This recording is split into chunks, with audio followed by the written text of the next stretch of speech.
All right. Welcome back, listeners. You are here with us at the Exo18 Leadership Podcast with myself, Kelly Sherpy. And I'm Ed Ivy. Whoa, Oh, wow. sorry. Whoa, he just had like a monster drink. I know. He jumped in real aggressive there. Oh, sorry. Wow.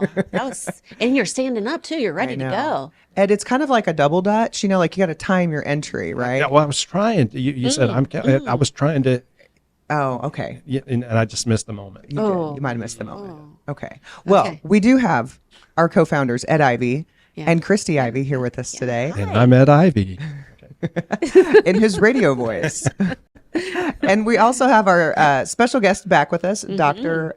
Michael Spivey. Not Ivy. No. Spivey. Right. Spivey and This feels like a Ivy. superhero tag team. is Well, what it feels it's a like. dynamic Ivy We've and always Spivey. said that we're a dynamic you? duo. Oh. We've been, we shared on the earlier episode. We've been best friends for 27 years. 27 years. 27 years. So yeah, Ivy Spivey, the dynamic duo. All right. Well, today we've got another great topic for discussion today for all of our organizational leaders, whether they be pastors, ministry leaders, nonprofit leaders, CEOs. Name it. CEOs. That's Yeah. right. This is for everyone, especially today. And you know, we've called this podcast "Reading the Curve," and I think it's one of those just really important awareness things for leaders of organizations to know where they're at and where their trajectory is headed. Tell me more about that, Ed. Yeah, I mean, we're calling it reading the curve because we're talking about life cycle, Yeah. the life cycle of an organization.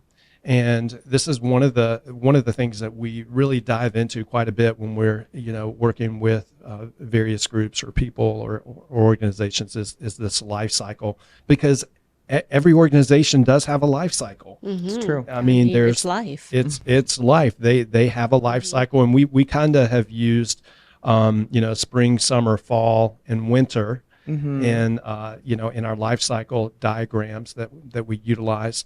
And but yeah, we talk about reading the curve because it's understanding where you are in the life cycle. You've got to be able to identify the points that your organization is in, because you can reach certain points where there's no returning from. Where you're in a death spiral, and It's not good. there's no way out of it. I mean, it's That's going true. down, and Some things there's- just need to die and be resurrected. yeah, exactly. And so we just really want to talk a little bit about reading the curve and understanding that, and being able to identify where you are in your own life cycle. Yeah.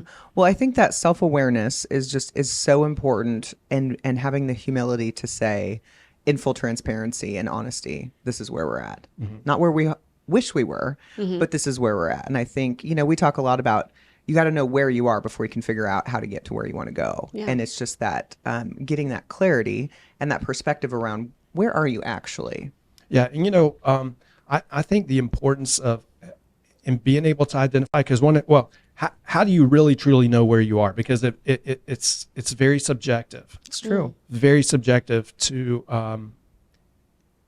different people, even within the organization. So that's why I think it's important even to identify where you are in the life cycle of the organization is to do that in a group setting with kind of some of your top leaders or top employees.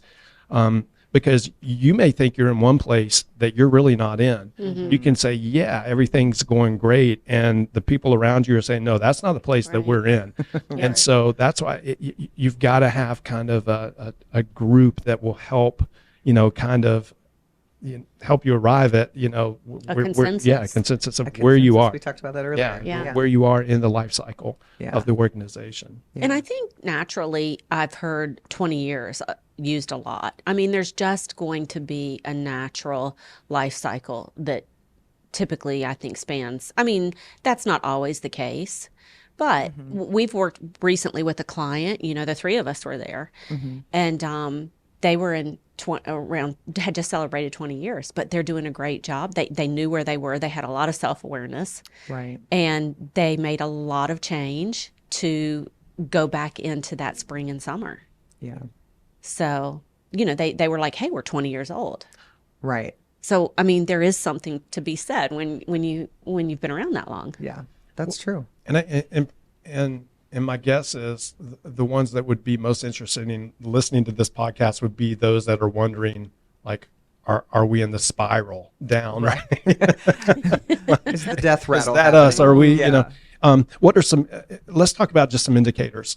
What are some indicators that you're in decline, or that you're kind of, you know, over the hump of your life cycle, and you're kind of in that maturing, declining, aging part of it? Let's talk about just what some of those indicators are.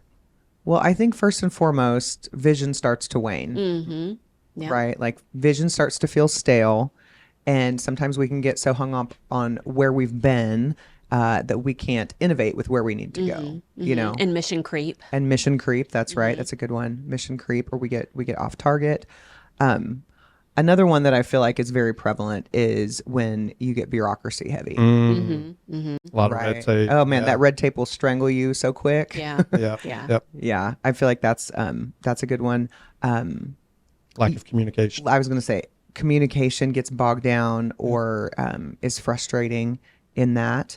And don't you feel? I know we did an episode on communication. Yeah. We did. And you know, I always like going back to that Yeah.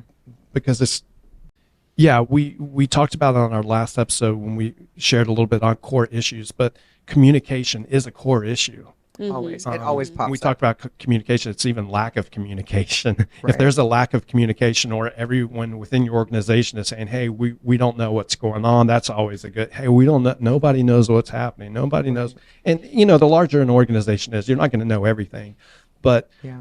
but if you have kind of some of those thoughts and ideas, or you're hearing that, man, I would be diving in real quick, saying, okay, where are we at? What's happening? What's taking place here? On communication. Yeah. Yeah. No, I think that's good. And I think, you know, I think one of the really important things is to have the self-awareness, to understand where you are, and to start either innovating or, you know, strategizing before there's a crisis. Yeah. Right, like before you hit the death rattle, and and you're what we would like to call heading into winter, before things become a crisis and the house is on fire. Yeah. Try to backtrack and get a hold of things, and really start getting some fresh vision, getting some things in place that will keep the trajectory of your organization moving forward. You know, Mike, prior to the podcast, we were talking about world perspective and worldview. And when I saw this indicator of insular thinking, it really reminded me of our conversation earlier. And I wanted you to kind of dialogue about that for a minute. And I know you just finished your help me out dissertation. Yes. And now you are Dr. Michael Spivey. Yeah, sounds funny. And we were talking about the journey of that and your worldview, just opening up so much for you. Unpack that a little bit, because I think that insular thinking, we were talking about that when we get kind of in our own little world doing our own thing. Yeah, it's been so refreshing, the educational journey I've had, because you get locked into your little church or your tribe, and you just kind of go through it. But to expand your thinking to see what other folks are doing. I'm working with a guy right now. Their church, talk about insular thinking, they take such great pride in the tradition of their church that there's no room for vision. Wow. They're constantly looking in the rear view mirror of what has been. And you know, Mike, one of the things that we have seen over the last 27 years as it pertains to this is just decline in influence. You know, we've seen organizations, specifically churches, that, you know, were these big powerhouse, influential, national, you know, organizations, churches, all that have really just lost their influence. And it's not, I'm going to say it's not a bad thing. It's just a life cycle. That it's just where they are. But they've got to be able to recognize, you know, Right. Yeah. this is where we are, and what are we Right. going to do about it, instead of just hanging on like, no, we're never going to change. We're never, you know, Yeah. that's the danger in not really identifying and knowing where you are. Well, there's a process called entropy where it happens in marriages, it happens in churches, organizations, where there's just a slow, gradual decline And if you're not aware of it, you look up one day and you're gasping for air. And a commitment to just remain insular is a death sentence. Yeah. To be sure. Well, Ed, one of the things that I feel like we have seen as we've worked with organizations over the last several years is, clearly one of the biggest things that's happened in the last, in our time is the pandemic. And, up until that point, what we're finding is a lot of churches keep referring back to, well, we were here prior to the pandemic. And since then, they really have no idea where they are now. And I think just having the awareness to recognize, okay, yeah, like there were a lot of different factors that got thrown into the mix when the pandemic happened, and we're still unraveling some of those. Some of those things are still unraveling. There's still, it's actually maybe caused new influences or new issues to be brought into the dynamic, and not having an understanding, I guess, of what things have changed and where you're actually at now, rather than thinking you're back where you were before things, Or that you could get before back the world there. changed, right? Or that you could actually get back there. And I think some of the things that can happen is that we tend to freeze in the face of uncertainty, and we just want to, hold the ship together, and we just grab hold of it real tight, and we just kind of stay stuck. And meanwhile, the world keeps evolving while we've stayed put, and it can easily bypass us in that. Yeah, I'm thinking about, some of the leaders that I'm working with now, and some of those early conversations going in, it's almost like they want to give me all the disclaimers. Right. Oh, but this is where we are. But, we were back here. We were doing way, and these things were happening, and these things were, and this was way better than, but this, and that's where we have to stop and assess and say, okay, but you're here now. Right. This is where we are, right? These, these are the pieces that we have now, not then. Those are different pieces, right? Different, but this is what we have now. Right. And we have to be able to recognize, to be able to see where we are and identify, because you're not going to be able to adequately change in the face of uncertainty, or, when you feel like you're frozen. And you can't do it if you can't assess and say, okay, this is at least where I am. This is like, I need to know that. Right. Because that's going to influence how I go about making the decisions that I make, or our organization makes the decisions. So, right. I know there's I love the biblical example of when the children of Israel are taken captive. That's the reality. And yet God says, go ahead and build houses. Marry, have children. Do what you do, even in the face of what this is. I think it's a good example to pastors too. That's good. Hey, it's a current reality, no question. But that doesn't negate the mission that God gave you. Yeah. That's really powerful. That's good. Ed, Ivy, and Dr. Spivey, y'all have been around the block for a minute. We've talked about your collective experience. Surely you guys have some experience with this whole reading the curve and life cycle thing that you guys have been intricately a part of and had to lead through. Tell me a story, or give me an example of one of the organizations that you've been a part of in that. Well, it's a painful story because it doesn't have a happy ending. Those are always the best learning lessons, though, best right? ones. Yeah. But I pastored a church, and I won't go into all the details of it, but I pastored a church that was on the fall to winter side of the life cycle, and it was really, really difficult trying to help them see where they were and the need for change, the need for reorganization, the need for new vision, mission, all of those things. And man, it was hard. It was really, really difficult just trying to pastor through it, trying to walk through it. And part of the reason that it was so hard is because we lived so much in the history. The church at one time had this amazing, story and start and all of those things. And they were trying so desperately to get back to the quote unquote good old days. And they used to talk about this one particular service that they had. Man, well, I remember we had this one service on a Sunday night, and this was happening, and God was moving, and down. And that's all I ever heard about. I'm like, man, this church has been around for 25 or 30 years. And y'all had one service, you know what I mean? Right. But it was always about that one service. Right. And it was hard. That was just the mindset. You know, we have to go back there. We have to go back. We have to go back. We have to go back. And all the indicators were there. Everything was there. But we just couldn't make progress. And so, you know, Chrissy and I didn't stay there very long in that leadership capacity. And, you know, but today they don't exist. I mean, they merged several times with other groups and churches and all that. And just in every place, they just kept trying to revert back. And I just could never really recognize this word.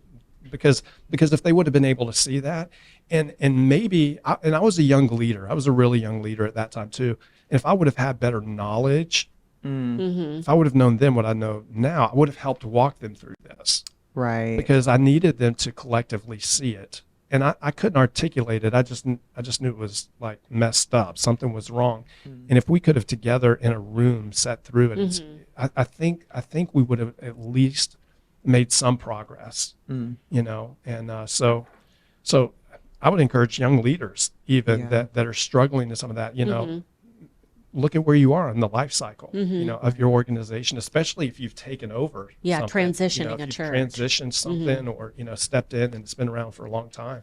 You know, I mean, I can think of several right now that I know that have stepped into those scenarios and those situations that are struggling, and it's just because of where they are. You know, they have fresh vision, but the church is in just a different place in life cycle. And there's got to be some strategic movement and thinking, you know, as an organization, as key leaders, to be able to get out of that spiral. Right. That's right. So they don't end up in that place.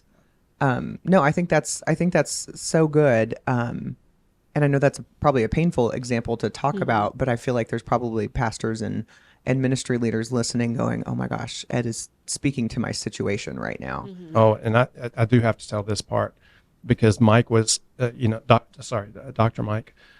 I'll forgive you. Thank you. He was so, I mean, he was in my life hardcore during that time, you know, and he knows, you know, what we were facing and how difficult it was. And I would call him every Sunday morning. I'd be like, Mike, today's the day. And he'd be like, no, Ed, today, not today. Not today. Today's not the day. I'm like, yeah, Mike, today's the day. No, and he would talk me off the ledge. And really what I was saying is, Mike, today's the day I'm going to get up. I'm going to cuss them all out. I'm telling every one of them what I think and how I feel, you know. And then I call in the afternoon, like, oh, man, I made it through one more Sunday. But next Sunday is going to be the day, you know. Usually that call came on Saturday night. Yeah. And if I ever got one on Sunday before church, I knew it was really bad. Really bad. Like, oh, man, it's Sunday morning at 8:00. Today may be the day. Right. But to be fair, you guys did do some amazing things at that church and gave them a shot to move forward in lots of different ways. Financially and systemically, you did a lot of really good things. And so I know you learned a lot, and I know it's a tough pill, but you did a lot of really good things there. Yeah. Well, Thank you, Mike. That's so sweet. So looking back at Ed now and Ed, the leader back then, what would Ed now say to that leader? I mean, they would have been a perfect candidate for Stratex. I mean, no doubt about it. Like, we need to pull everybody together and spend 2 days in our own workshop. Right. It's like, y'all need Ed, y'all need Stratex. You know? Right. And but yeah, but some of that just didn't exist. You know, like some of our conversations, you just, by God's grace, you just, you gotta just kept plowing on. You just, and so we just didn't have the tools. The knowledge base, or the tools and the resources that we have now. Well, if I were to jump in right here, I think just some of the feedback that I keep hearing from the churches and organizations that we work with is everyone saying, we couldn't have done this on our own. And there's so much value in having a a third party come in that has no stake in what's happening, and being able to facilitate the type of conversation and the revelation that needs to come out of that collectively, rather than the senior leader going to the board or, the leadership team and being like, we're doing it all wrong. And this is, like we're stuck in the mud, whatever it is, whatever Ed cussing everybody out would look like, right? Frustrated young Ed. But having somebody come in and actually facilitate and kind of teasing out that development that needs to happen, that kind of gets everybody on board and in alignment, and you kind of bring those root issues up to the surface. I think there's so much.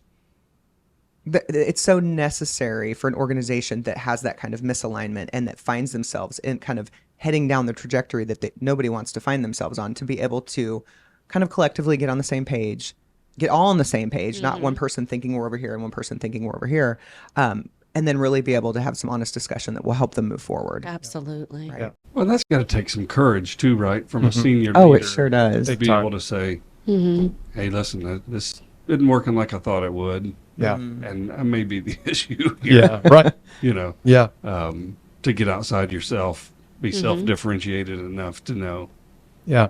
that we need some help here. Yeah. And, I love what we talked about early on in some of our first couple of episodes, is that everyone needs someone. Yeah. That's true. Yeah. Everybody needs someone. I mean, the greatest athletes in the world all have somebody coaching them. It's true. They all, Fortune 500 execs, I mean, they all have somebody that helps them see things that they can't see. Yeah, that's Go back, I love my Tiger Woods example. Greatest golfer, right? And greatest golfer ever. And but even Tiger had people that stood there and watched him that helped him see things that he couldn't see in his own swing. Right. And they're just things, from an outside perspective that we're able to just go in and help people see.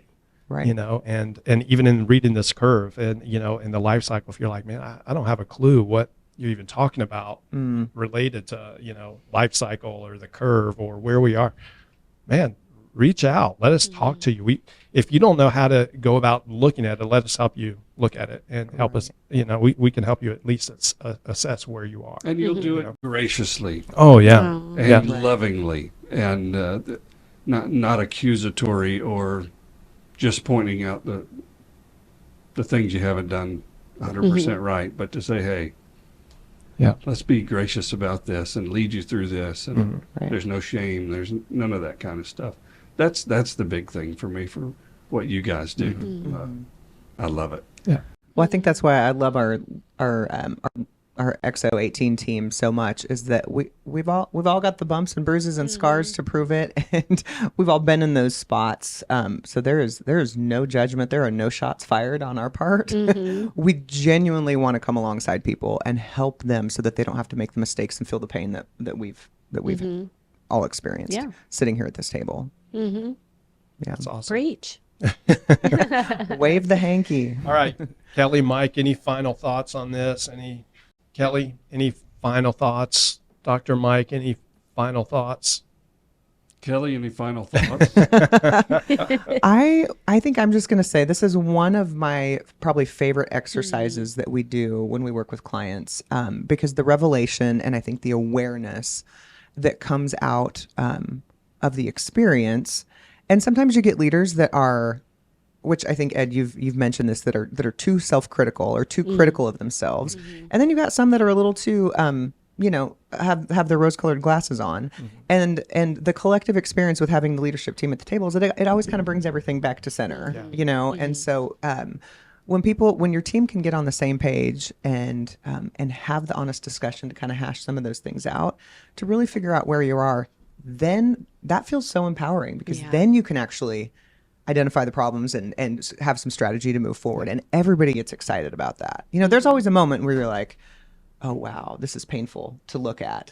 But then the hope kind of arises from that, right? Of okay, now we've actually come to the understanding of where we are. Now we know how to move forward. And that is exciting. That momentum comes from that. Alignment comes from that. Unity comes from that. That part just gets me pretty excited. I know there may be leaders who are listening who it feels like you just have your nose above the water line, Right. and you're just trying to tread water. and don't feel like you have the capacity for something like a Strat-X or to have people come alongside you. But you are perfectly positioned for something like that. And it will not overwhelm you. It will only help you. Yeah. That's awesome. So good. That's good. I agree with that. I like it. We like it too. And it's so true, Mike, because we want to help alleviate that pressure and some of those pain points for the senior leader. Right. Yeah. You know, it's not an addition to. No, we want to take some things away, help you streamline, and be able to move forward in your God-given talents, gifts, and abilities. Yes. So, Absolutely. Christy, any final thoughts? I just think that was amazing. Awesome. All right. Well, we rarely will kind of plug, but we're going to do it here. I mean, this is a good spot, you know, related to, as it pertains to some of the things that we've talked about. We would love to connect with you and talk to you about your life cycle and see if there's any way that maybe we could help out or be an encouragement to you. So feel free to reach out to us at Exo18.com. You can check us out on the gram also. So we'd love to connect, talk with you, and look forward to sharing that opportunity. So God bless you. Hope you guys have a great day.